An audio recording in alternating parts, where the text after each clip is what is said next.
Hiriyoonni isaa intala kana dura heerumte akkam fuutaa jedhanii isa gaafatanii. Yaa waan fi godha naaf jiraadhu yookuun si waamu dafii naaf waan barbaacha kee fantakka gadiin teenya jirta fi jirtuu kenna keenye. Ani maqaan koo Aanshaan jedhama.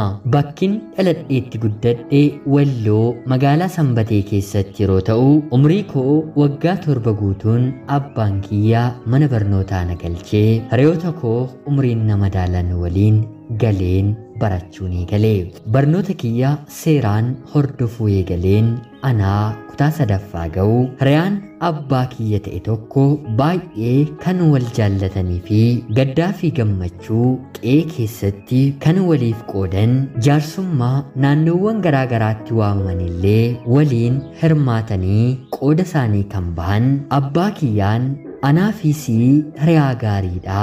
Hiriyyummaan keenya kun hiddaan dhala keenyatti darbee bara baraan dhiiga tokko akka waliif taanuun ani ilma koo ati immoo intala kee walitti finnee qubeelaa maa waliif hiniinuu jechuun abbaa kiyya gaafate. Abbaan kiyyas dhugumatti hiriyyummaa gaarii hiddaan illee utuu wal qabatee kan baay'ee namatti tolu nama kana waliin kan jedhamu of keessaa waan qabuuf maali rakkoo maal qabaree ana moo situ jaarsa waliif deemuuf dhibaa jechuun ilma isaa waliin qubeelaa akka ni dhadhu taasisanii. Ani yeroos barattuu kutaa 3 umriidhaan waggaa 10 waa'ee qubeelaa hidhachuu miti jaalalli maal akka ta'e sammuu koo keessatti waan tokko illee hin beeku. Haa ta'utii garuu namni ani boritti heerumu gamanumaa karaa maatii koo naaf murtaa'e taa'e. Qubeelaan ijoollummaa koo kanarratti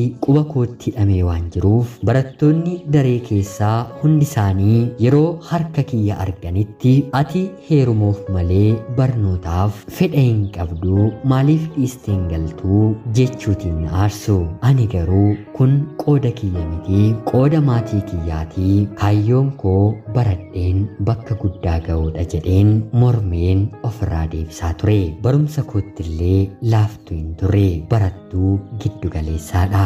Bor heerumuun kiyya waan hin oolleef baradhee bakka guddaa ga'uu yaaduun maal naaf fayyadaa qalbii jedhutus al takka takkana keessatti dhufa.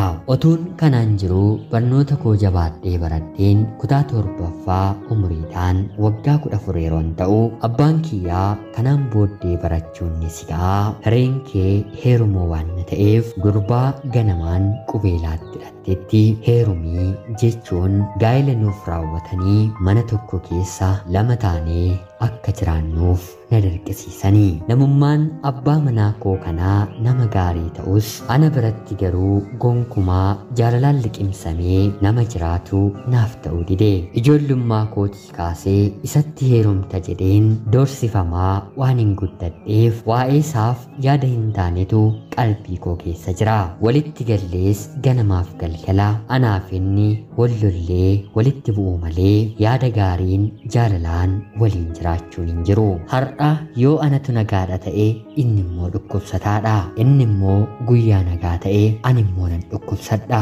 Jireenyi mana kanaa na jibbisiisee guyyaa tokko tokko badeen harmee isaa bira dhaqa. Haa ta'utii garuu ulee qabatee na arrabsaa na caccabsaa gara manaatti na deebifata. Ijoollummaadhaan rakkinni natti baay'atee qorumsa hedduu harka isaatti arguun jalqabe. Harmeensaa dhiisii daa'imadhaa maaliif akka na rukuttaa jireenya suutuma bartii jechuun yeroo ilmoo ishee gaafattuuni kuni daa'ima maaliitii beekaa hamminooftii jedhee haadha isaaf deebisee anaan na rukuta. Guyyaa tokko akkanuma abbaa manaa kana kiyya waliin walitti bu'een manaa baheen gara mana abbaa koo deemeen yaa abbaa koo ani jireenya kana jiraachuu dadhabeeraa kanaan booddee gara mana isaatti kan na deebistu yoo ta'e lubbuu koo nan balleessaa intalli Aanshaa jedhamtee maqaa keetii waamamtu ijaanis gurraanis ni dhabdaa jedheen itti madhe.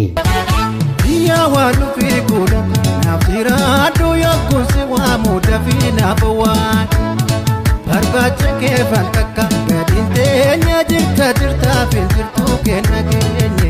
haa ta'uutii garuu abbaan koo dura jaallatee wanta na galcheef na sossobee kuni amaluma jireenyaatii ni baramaa jedhee na jajjabeessee deebisee na galche.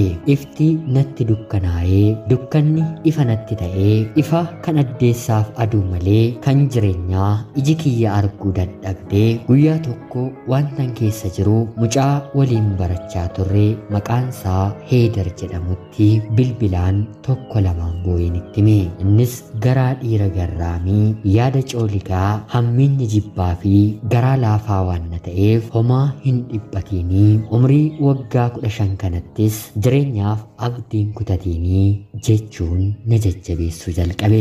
Yoo siif ta'e waliin jiraattaa yoo siif ta'uu dide immoo adda baatee nama gara biraa waliin jiraachuu ni dandeessaa jabaadhu jedhees na jajjabeesse. Abbaa manaa kiyya waliin lolli guyyuumaan waan jirtuuf ammas baqadheen gara mana warra kootti galee abbaa kiyyaanis hin deebi'uu nas hin gorsiin nas hin sossobiin kanan keessa jiru anatu beekaa umrii kanatti abdii kutachuun barbaadu jechuun itti himadhe. Turtii baatii jaas warra kiyya bira ergan jiraadhee booda abbaan manaan koo abbaa kiyyaan qarshii 100 naaf kanfalii intala kee siifan dhiisaa jechuun ni gaafata. Abbaan kiyya immoo ati intaluma kiyya naaf dhiisi malee jaarsi kan naaf murteesse qarshii 200 yoo ta'u kanfaleen deeffadhaa jedhee deebiseefi. Aadaan kun hawaasa keenya biratti waan jiruuf jaarsi naannoo keenyaa taa'ee abbaan manaa kiyya anaan akka dhiisuuf abbaan koo qarshii 50 gaafatame. Tole intalumti kiyya nagaadhaan haa jiraattu jedhee abbaan kiyya kanfaluuf yeroo jedhu dargaggeessi rakkoo kiyya bilbilaan itti machaan ture ollaama nama na fuudhee kanaa bira jiraatu maqaadhaan Heedar jedhamu abbaa kiyyaan ani qarshii kana nan kaffalaa intala keef garuu har'uma ni kaan akkanaaf taasifamu ni eeyyamtaayii jechuun ni gaafata.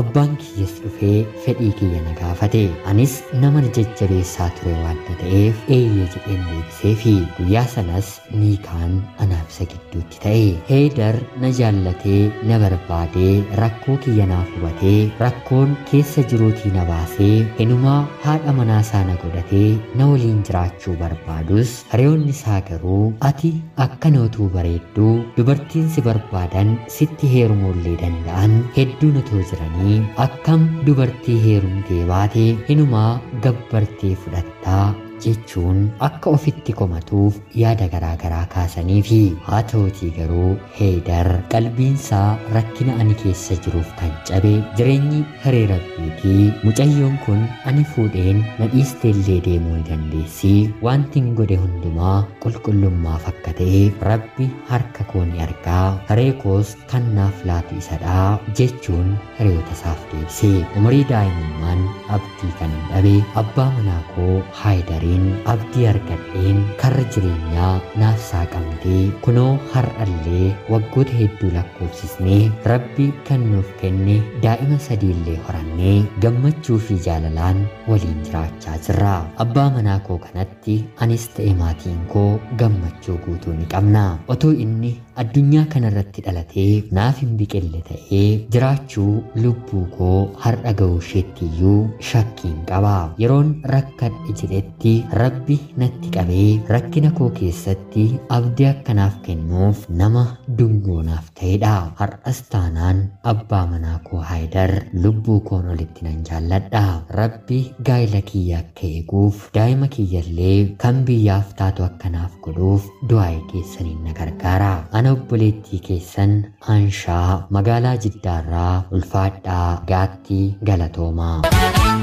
Yaa waan dhufee godha naaf jiraadhu yookuun si waamu dafii naaf waan barbaacha keefan takka gadiin teenya jirta fi jirtuu kenna keenye.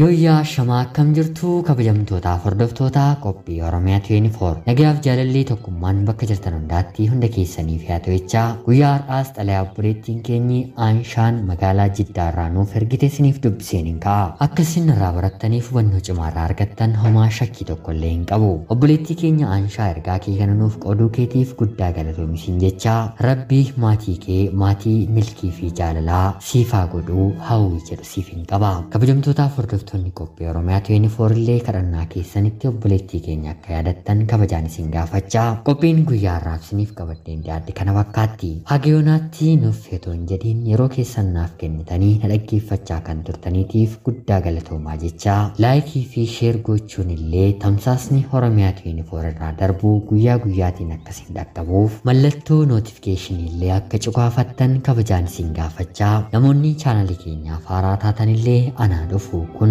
Oromiyaa 24 guyyaa guyyaatiin xalayaa jaalalaa fi seenaa jireenyaa nama barsiisuuf bashannansiisuu danda'u isiniif qabattee waan dhiyaattuuf isinillee sabskiraayib gochuun maatii keenya erga taatanii booddee xalayaa jaalalaa yookiin seenaa jireenyaa nama barsiisuuf bashannansiisuu danda'u qabaattan karaa teelegiraamii karaa lakkoofsa bilbilaa kiyyaa duwwaa 937 naaf erguun irratti hirmaachuu ni dandeessu. Xalayaan keessan dabaree qabatee akkuma kanaa qilleensarra ni oola. Qopheessuuf qindeessuun isin waliin kanan ture ani gammachiista shoomeeti. Qophii gara biraatiin guyyaa boree hanga walitti deebinutti bakka jirtan maraan turtii gaarii isiniif hawwaa nagaan bulaa.